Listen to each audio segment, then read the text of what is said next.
புத்தகத்தை படிச்சு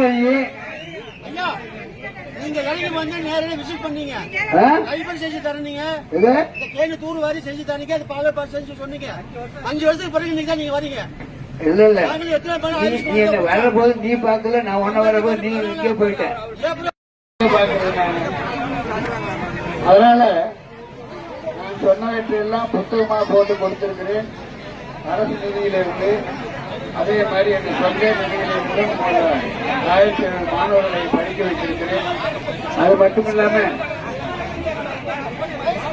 இந்த முறை மேலும் ஒரு வாக்குறுதியை கொடுக்கிறேன். சொன்னதெல்லாம் செஞ்சதுனால 1700 குடும்பங்களுக்கு 1700 குடும்பங்களுக்கு மேல் மருத்துவம் செய்து தரப்படும்.